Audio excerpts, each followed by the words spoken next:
Hey everybody, Tony D with another video about, well, it's a hot take. How to solve the Antifa problem. I think I have an avenue to help solve it. It won't solve it all. I'm just going to throw this out there because I know that many of my viewers are my age.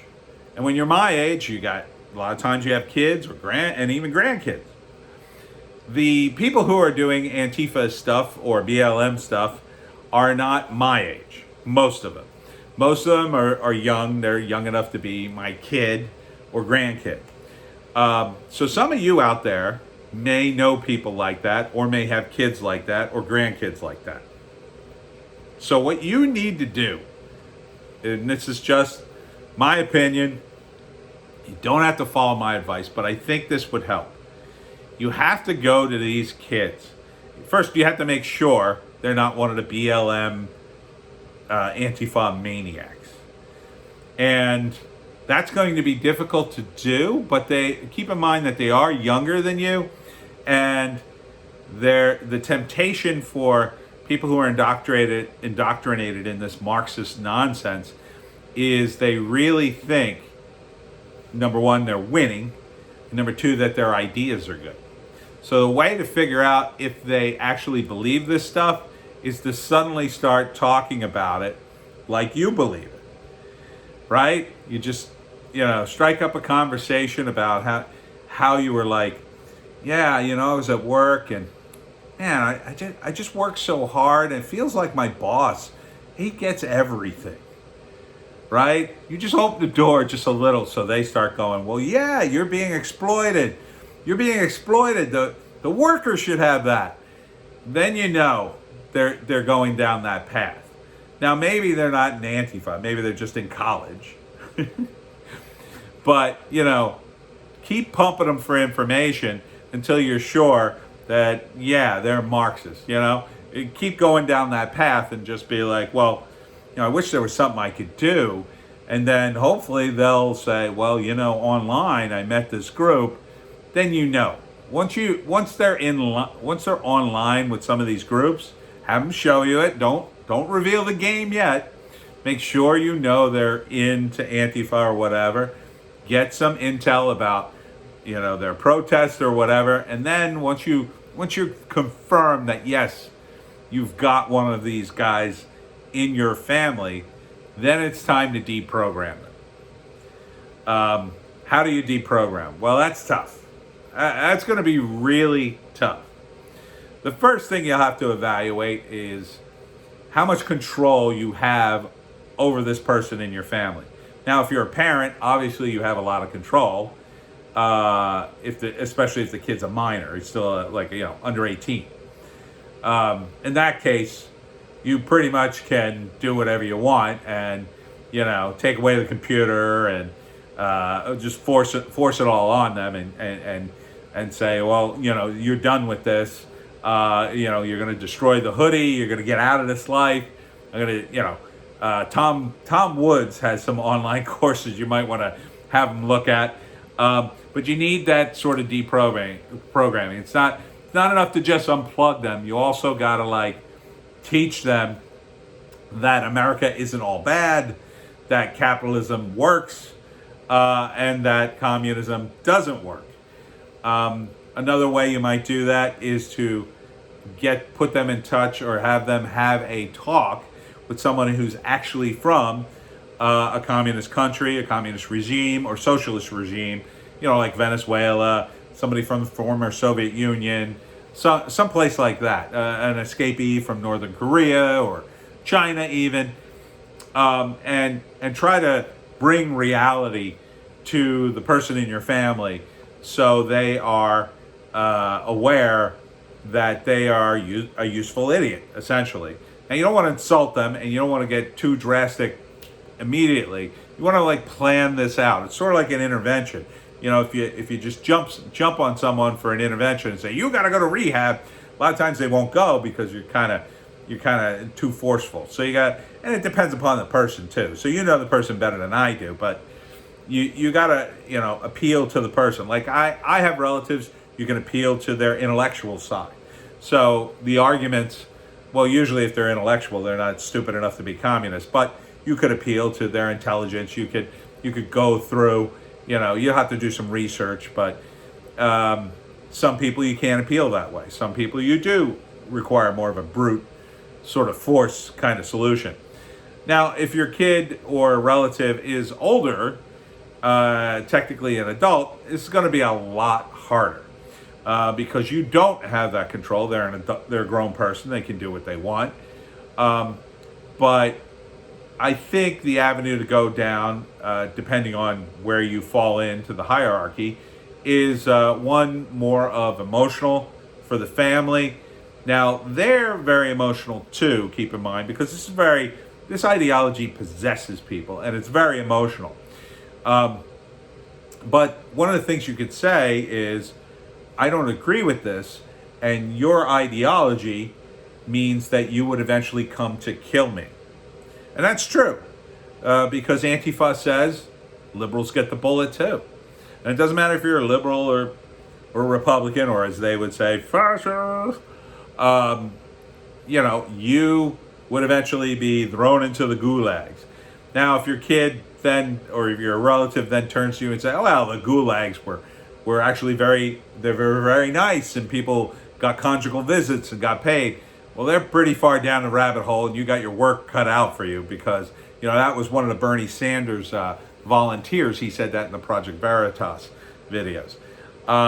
That person, you might need some professional help at that point. You might need to bring somebody in on your side who not only can deprogram people from a cult, but also understands that, socialist and communist regimes actually happened. And they were horrific, dehumanizing events in human history.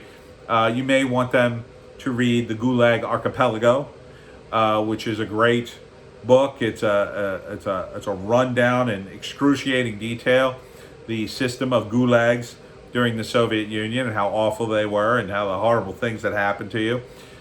Maybe if they read that. Depends on how open your relative may be. Now, you may have a relative who you cannot confront, and they're trouble. Like, they're real trouble. They're too far gone.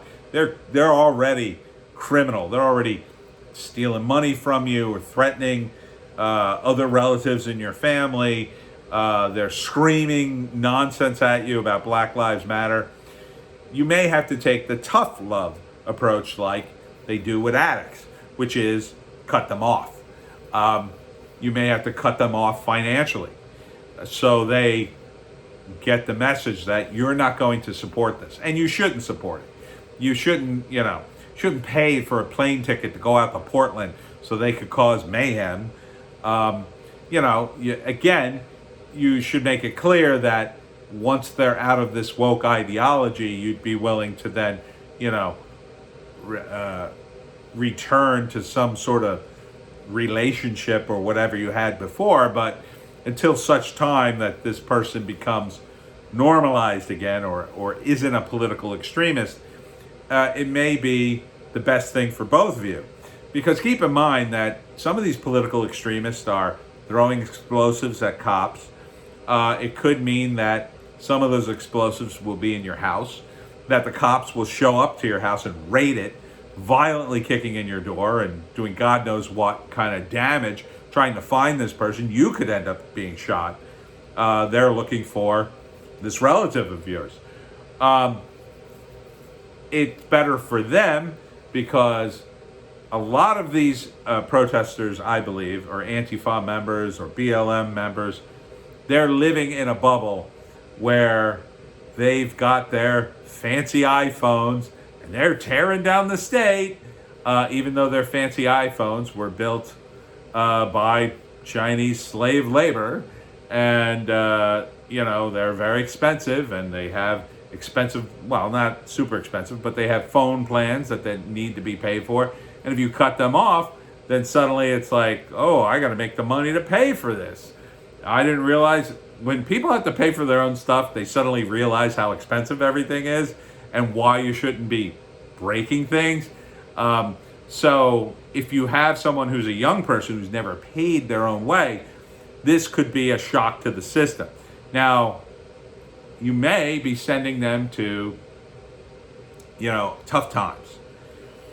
But it may be better than the alternative. The alternative is they keep getting worse and worse and worse until you get sucked into it too in some way, or that they never get out of it. And they end up hurting people. They end up in jail. If you cut them off, they may still end up in jail. And you have to face that from the outset. But maybe, if you make it clear to them, listen, if you give up all this woke nonsense, come home, and you decide to be reasonable, we can talk. And you make it clear, but I cannot support your communism. I cannot support your socialism. I certainly cannot support your political extremism, your terrorism with Antifa and BLM. You have to leave. You have to pay your own way, and goodbye. But, when you're willing to be normal again, you can come back and we'll discuss that. As long as you leave the door open, there's a chance there. So, just understand they may never come back. You may be kicking them out. They may resent you for it. They may get involved in drugs. They may end up in prison. They may end up doing horrible things to survive because they're so desperate to live that life. They just get caught up in it. And some people are. Some people will. And a lot of people won't, though. It kind of depends upon the person. You got to make that call. If you know your relatives is kind of a softie, you can't really live without air conditioning and phone and pizza and, living on his parents' dime. He might turn around real quick and say, you know what, I'm giving up communism.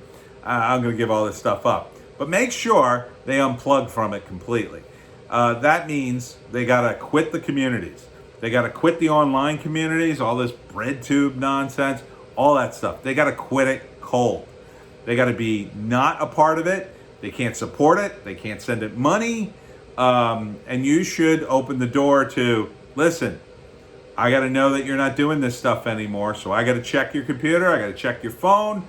You got to be open to that until I can trust you again. You stay away from these people because they are dangerous people. They're doing dangerous things.